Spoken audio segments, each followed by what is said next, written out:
तो south actor junior NTR की इस साल की सबसे बड़ी मूवी रिलीज हो चुकी है, जिस मूवी का नाम है देवरा पार्ट 1। और ये देवरा पार्ट 1 इनकी पुरानी मूवी आरआरआर की तरह ही बहुत ही बढ़िया मूवी है और इसीलिए मैं आप सबसे बोलना चाहूंगा कि आप सभी इस मूवी को थिएटर्स के अंदर जरूर देखिए, क्योंकि सही मायनों में किसी भी मूवी को देखने में सबसे ज्यादा मजा थिएटर्स के अंदर ही आता है। लेकिन हाँ, अगर आप सभी किसी रीजन की वजह से इस मूवी को थिएटर्स में नहीं देख पाए हैं तो आपको फिक्र करने की कोई जरूरत नहीं है, क्योंकि आप सभी के लिए हम आज की इस वीडियो के अंदर इस मूवी की स्टोरी को एक्सप्लेन करने जा रहे हैं। यानी कि हमारी इस वीडियो को पूरा देखने के बाद ही आप सभी देवरा पार्ट 1 की पूरी स्टोरी को जान जाएंगे। सो इसीलिए आज आपसे कुछ भी मिस ना हो उसके लिए आप सब इस वीडियो को पूरा तक जरूर देखना। एंड अगर आप में से कोई भी हमारे चैनल को पहली बार देख रहा है तो वो जल्दी से हमारे चैनल को सब्सक्राइब कर लेना। बाकी सब्सक्राइब बटन के बगल के बेल आइकन को भी ऑल पर सेट कर लेना, ताकि जैसे हमारे चैनल की कोई भी लेटेस्ट वीडियो अपलोड हो वैसे आप उस वीडियो को सबसे पहले देख सकें। और हाँ, अगर आप सबको वीडियो पसंद आती है तो आप सब इस वीडियो को लाइक जरूर करना एंड आप सभी कमेंट्स के अंदर देवरा जरूर लिखना, ताकि हमें भी पता चल सके कि आप सबको मूवी की स्टोरी और हमारी ये वीडियो बहुत पसंद आई है। तो चलिए अब इसी बात पे हम जल्दी से वीडियो को स्टार्ट करते हैं एंड देवरा पार्ट 1 की स्टोरी को जानते हैं।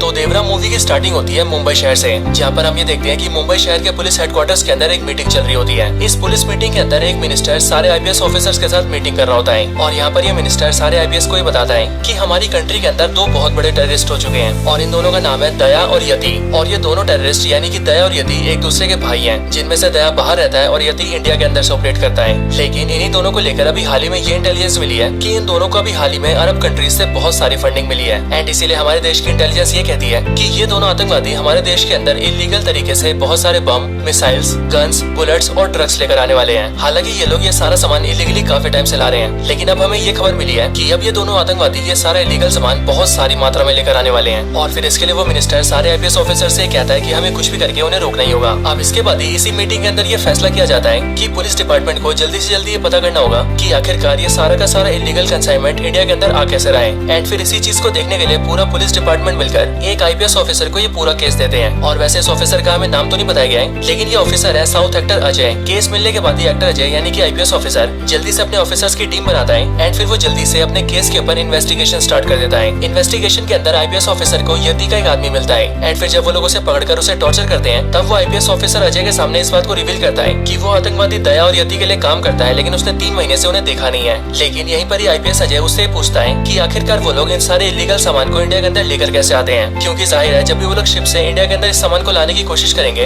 तब इंडिया के कोस्टल एरियाज पर और पोर्ट्स के ऊपर कोस्टल गार्ड्स उन्हें घेर लेंगे और उनकी चेकिंग से वो लोग बच नहीं पाएंगे। पर ये सुनकर यति का जो आदमी होता है वो आईपीएस अजय को ये बताता है कि असल में उनका जो भी इलीगल सामान इंडिया के अंदर आता है उसे वो लोग शिप से तभी उतार लेते हैं जब शिप पानी के अंदर होता है, और इसीलिए जब शिप पोर्ट तक पहुंचता है तब कोस्टल गार्ड ऑफिसर्स को उसमें कुछ भी नहीं मिलता है। लेकिन आईपीएस अजय इस बात को सुनकर बहुत ज्यादा शॉक हो जाता है, क्योंकि एज ऑफ कोर्स बड़े बड़े शिप के कंटेनर्स को पानी के बीच में उतारना बहुत ही मुश्किल काम है। पर ये सुनकर यति का आदमी आईपीएस अजय को बताता है कि एक्चुअल में उनके सारे इलीगल कंसाइनमेंट वाले जो शिप है वो मुंबई से काफी दूर रत्नागिरी के पास आते हैं, और ये जो रत्नागिरी जगह है वो आंध्र प्रदेश और तमिलनाडु के कोस्टल एरियाज के पास है। लेकिन जब वहाँ के पोर्ट्स के पास हमारे शिप पहुँचने वाले होते हैं तब पोर्ट तक पहुँचने के कुछ टाइम पहले उनमें से हम सामान निकाल लेते हैं, और हमारे इन्हीं सारे इलीगल सामानों को निकालने में रत्नागिरी के आसपास के गाँव वाले हमारी हेल्प करते हैं। अब ये सारी बात जानने के बाद ही आईपीएस अजय अपनी टीम के साथ सीधा रत्नागिरी जाता है एंड वहाँ जाकर इन्वेस्टिगेशन करके उसे पता लगता है कि यहाँ पर बेसिकली जितने भी इलीगल कंसाइनमेंट उतारे जाते हैं उन सभी को तुड़वाने में और लोकल पुलिस से बचाने में वहाँ का जो डीएसपी है वो उनकी मदद करता है। और वो इसीलिए क्योंकि वहाँ का डीएसपी बहुत ज्यादा करप्ट है और उस डीएसपी का नाम होता है डीएसपी तुलसी, जो कि एक्चुअल में साउथ एक्टर अभिमन्यु सिंह है। ये पता लगता है टीम सीधा डीएसपी के पास जाती है और फिर डीएसपी से इन्वेस्टिगेट करके उन्हें पता लगता है कि पानी के अंदर इलीगल कंसाइनमेंट को उतारने का सारा काम गाँव के लोग करते हैं, और उन सभी का जो लीडर है उसका नाम है भैरवा।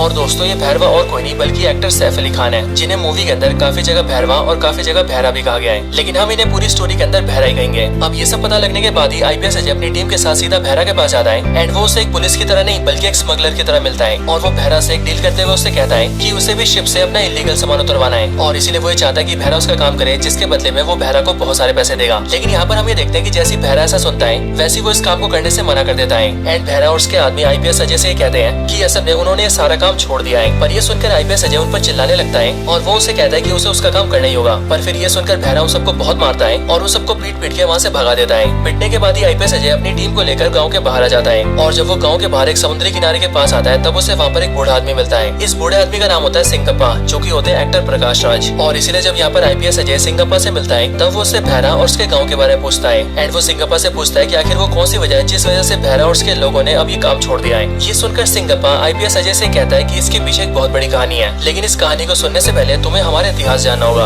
अब ये बोलकर सिंगप्पा अपनी कहानी सुनाना स्टार्ट करता है। सिंगप्पा बताता है कि आज से बहुत साल पहले यहाँ पर एक राज्य हुआ करता था और उस राज्य के जो सैनिक थे वो बहुत ही ज्यादा निडर, ताकतवर और बहादुर थे। एंड इसीलिए उन जैसे योद्धा आसपास कहीं भी नहीं थे। और इसीलिए इस राज्य के ऊपर अब तक जितने भी हमले हुए उन सभी हमलों में उन सारे योद्धाओं ने राज्य को बचा कर रखा। लेकिन इतने सारे युद्ध लड़ने की वजह से राज्य को काफी नुकसान हुआ और फिर इसीलिए जब आखिर में अंग्रेज यहाँ पर आए तब इस राज्य के योद्धाओं ने उन अंग्रेजों को तो भगा दिया, पर इतना सब होने की वजह से राज्य का शासन बिगड़ गया और यहाँ का राज्य और पूरा राजपाट समाप्त हो गया। और फिर इसीलिए ये सब होने के बाद ही वो सारे योद्धा जो कि इस राज्य की हिफाजत करते थे उन सभी ने अपने परिवारों को लेकर यहाँ पर गाँव बसाना शुरू कर दिया। उन सभी वीर योद्धाओं ने मिलकर यहाँ पर 4 गाँव बसाए और उन चारों गाँव के अंदर एक ऐसा योद्धा होता था जो कि पूरे गाँव को लीड करता था, यानी कि एक योद्धा पूरे गाँव का लीडर होता था। लेकिन अब क्योंकि राजपाट खत्म हो चुका था और यहाँ के लोगों के पास कमाने का कोई भी जरिया नहीं था, इसीलिए यहाँ के लोगों ने पानी में उतरकर मछली पकड़ना शुरू किया और उन्हीं सब चीजों से अपनी जिंदगी चलाई। पर इन सब के बाद भी हालात बिगड़ते ही चले गए और पीढ़ी दर पीढ़ी हमारे चारों गाँव और ज्यादा गरीब होते चले गए। लेकिन फिर एक दिन हमारे चारों गाँव का समय बदला और ये हुआ आज से ठीक 12 साल पहले। सिंगप्पा बताता है कि आज से 12 साल पहले हमारे गाँव में 2 आदमी आए जिनके नाम थे मुरुगा और डीएसपी तुलसी। और वैसे मैं आपको बता दूं कि इनमें से डीएसपी तुलसी अभिमन्यु सिंह थे और जो मुरुगा है वो है एक्टर मुरली शर्मा। सिंगप्पा बताता है कि आज से जब 12 साल पहले मुरुगा और डीएसपी तुलसी उनके गाँव में आए तो उन्होंने हमारे गाँव के लोगों को काम दिया। असल में हमारे चारों गाँव के जो लोग हैं वो बहुत ही ज्यादा ताकतवर और बहादुर हैं और इसीलिए हमारे गाँव के लोग वो काम कर सकते हैं जो कि दूसरे लोग नहीं कर सकते हैं। और मुरुगा और डीएसपी तुलसी ने इसी बात का फायदा उठाया। असल में मुरुगा इलीगल काम करने वाले लोगों के साथ मिला हुआ है, इसीलिए वो विदेशों से बहुत सारे बम, मिसाइल, बंदूक और खतरनाक चीजों को शिप में डालकर हमारे देश में इलीगल तरीके से लाता है। लेकिन अब क्योंकि पोर्ट्स पर कोस्टल गार्ड के द्वारा उसे पकड़े जाने का खतरा रहता है, इसीलिए उसने हमारे लोगों को ये ऑफर दिया कि हमारे लोग उसके सारे सामान को पोर्ट्स पर पहुंचने से पहले उतार दें। और इस काम के बदले उसने हमारे लोगों को काफी पैसा ऑफर किया और इसीलिए हमारे लोगों ने ये काम करना शुरू कर दिया। अब इसके बाद ही सिंगप्पा आईपीएस अजय को देवरा की कहानी बताना स्टार्ट करता है और वो कहानी बताते हुए उन सबसे ये कहता है कि आज से 12 साल पहले जब ये सिलसिला शुरू हुआ तब मेरे गाँव का लीडर देवरा था और देवरा के अलावा बाकी तीनों गाँव के जो लीडर्स हैं वो है भैरा, कुंजारा और रैयप्पा। और चारों गाँव के इन सारे लीडर्स ने मिलकर अपने सारे आदमियों को इकट्ठा किया एंड फिर उन सबने मुरुगा के कहने पर उसका काम करना शुरू कर दिया। अब इसके आगे सिंगप्पा की कहानी में हमें देवरा की फैमिली के बारे में पता लगता है, जहाँ पर हम ये जानते हैं कि देवरा की फैमिली में उसकी वाइफ है, देवरा की मदर है, देवरा का एक बेटा है जो कि 12-13 साल का है और इसके साथ ही देवरा की वाइफ प्रेग्नेंट भी है, जिस वजह से आगे चलकर देवरा को एक बेटी भी होती है। देवरा अपनी फैमिली के साथ अपनी लाइफ में बहुत खुश होता है और जो काम देवरा और उसके लोग कर रहे थे उनसे उन्हें काफी अच्छा पैसा मिल रहा होता है, इसीलिए चारों गाँव की जिंदगी काफी अच्छी चल रही होती है। लेकिन कहानी में आगे हम ये जानते हैं कि जो सैफ अली खान का कैरेक्टर है यानी कि भैरा, वो देवरा से बहुत ज्यादा जलता है और ऐसा इसीलिए क्योंकि देवरा के खुद के गाँव के साथ साथ बाकी के तीनों गाँव भी देवरा की बहुत ज्यादा इज्जत करते हैं। और सिर्फ यही नहीं बल्कि चारों गाँव के सारे लोग मिलकर हर साल एक खास पूजा करते हैं जिस पूजा का नाम है शस्त्र पूजा। एंड बेसिकली इस शस्त्र पूजा के अंदर चारों गाँव से 2-2 योद्धा भाग लेते हैं और जिस गाँव का योद्धा आखिरी तक टिका रहता है और सारे लोगों को हरा देता है वो इस प्रतियोगिता को जीत जाता है और जो भी इसे जीतता है उसे इनाम के तौर पर सारे पूर्वजों के हथियार मिलते हैं, यानी कि वो सारे शस्त्र जिन्हें उनके पूर्वजों ने इस्तेमाल किया होता है। एंड इसलिए जीतने वाला इन सारे शस्त्रों को अपने घर में रखता है और ये इन सब के लिए बहुत सम्मान की बात होती है। और यहाँ पर हमें पता लगता है कि बीते बहुत सालों से शस्त्र पूजा की प्रतियोगिता को हर बार देवरा ही जीतता है एंड इस रीजन की वजह से भी भैरवा देवरा से बहुत ज्यादा नफरत करता है, लेकिन सामने वो हमेशा ये दिखाता है कि वो देवरा का दोस्त है।